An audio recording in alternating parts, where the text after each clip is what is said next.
नमस्कार good morning हामी आज डे 2 मा छौँ हिजो डे 1 आज हामी चाहिँ यहाँ दाइ भाउजूकोमा पास बसेर थोरै फोटोहरू खिच्नको लागि हामी माथि डाँडा जाँदैछौँ अनि हाम्रो साथीहरू त हुनुहुन्छ उहाँहरू चाहिँ तर मौसमले चाहिँ एकदम साथ दिइरहेको छैन हामी यत्तिकै डुलिरहेछौँ हैन यो चाहिँ डे 2 को भ्यू हो यो माथि देखिएको चाहिँ लमुजी बौद्ध हो यो चाहिँ ट्याक्कै पिक जाने बाटो यो पर देखिएको भन्दा उतापट्टि हो पिक अझै उता साथीहरू यहाँ हुनुहुन्छ म भिडियो बनाउँदैछु खिच्छु छु भनेर मैले चाहिँ यस्तो ड्रेस लगाइसकेको छु किनभने हामी फोटो खिच्ने भनेर आएको पानी परेर अब हामी चाहिँ भेडा भएको ठाउँतिर जाँदैछौँ फोटो खिच्नको लागि होइन फेस चाहिँ त्यस्तै हो अब सिम्पल मेकअप खासै गरिँदैन त्यही भएर यो अनुहार चाहिँ नेचुरलै छ त्यही भएर पनि हामी हिँड्दैछौँ पानी चाहिँ ठुलो पर्न थाल्यो नमस्ते है सबैजनालाई तपाईँहरू कस्तो राम्रो ठाउँमा बस्नु पाउनुहुन्छ हौ म त कता खुसी लागेको होइन ढुका चाहिँ तपाईँहरूको घर चाहिँ कता जहाँ बस्यो त्यही घर हो हाम्रो चाहिँ है अब यहाँ बस्यो यही घर भयो अनि पल्लो डाँडाको घर भयो त्यस्तै हो ढुका खोल्नु त कस्तो राम्रो हामी भित्र आउनु मिल्छ कि मिल्दैन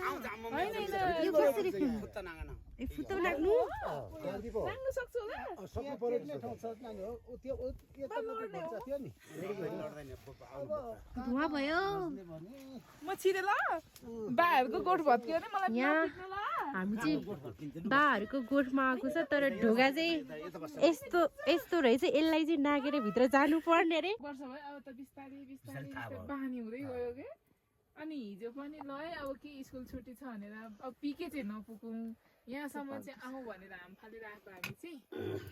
अनि बिहान त्यहाँ बसेर खासमा हिजो बेलुका उहाँसँग भेट भएको थियो होला भेडाको कुरा गर्दै हुन्थ्यो हामी हिजो बेलुकादेखि उहाँ चाहिँ भेडा बोकेर फोटो खिच्ने भन्दै हुन्थ्यो अनि हामीले चाहिँ त्यसो भनेपछि चाहिँ ठुल्ठुलो भेडै बोकाउँदै ठुल्ठुलो पाठा उहाँलाई चाहिँ एकदमै मनपर्छ अरे तर हामीलाई पनि त यस्तो चौरीमा त है भेडाहरू देख्दाखेरि आज बहिनी हो अहिलेको पहिला जस्तो छैन पहिला त एकदम चौर के जात हो त मान्छे म राई हो नि राई हो हजुर तपाईँहरू म गुरुङ तपाईँ गुरुङ तपाईँ छेत्री छेत्री तपाईँ म पनि छेत्री नै हो छेत्री तपाईँको घर चाहिँ घर त अहिले टाढा टाढा पर्छ हाम्रो त कहाँ टाढो यही बुझ्दैन टाढो खिच्ने धन्न पानी पर्दा पर्दै रोक्यो है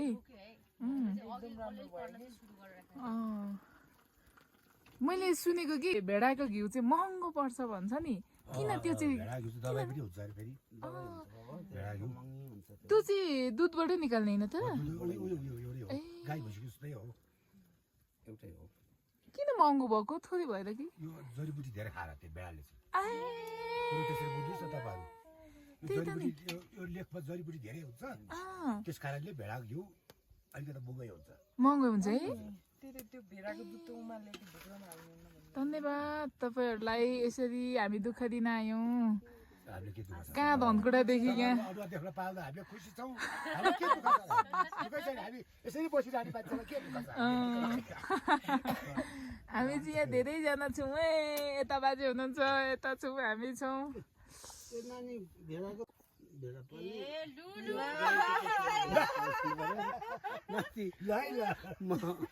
के गर्नु त बाजे कुरा अघि बढ स्यालमा ट्याम्के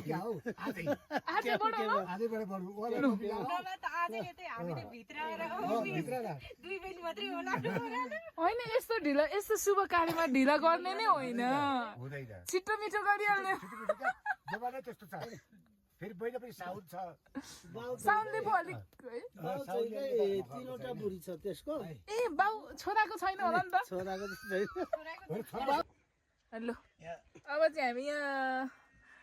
पुरै चिया खाँदैछु गफ गर्दैछौँ यस्तै गर्दै हिँड्न थाल्यो भने स्कुल बिर्सिन्छौँ पकाउनु भनेर 5 दिन भएको थियो 5 दिन 6 दिन नभएको दुध नधोएको अनि चामल पो भिजाउन भनेको त आज ल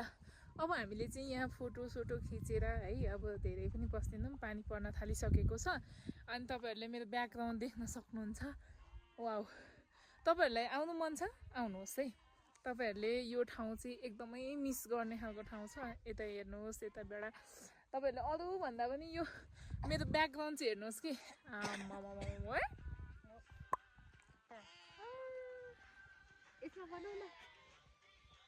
दामी छ है दामी छ आउनुहोस् घुम्न पिके पिक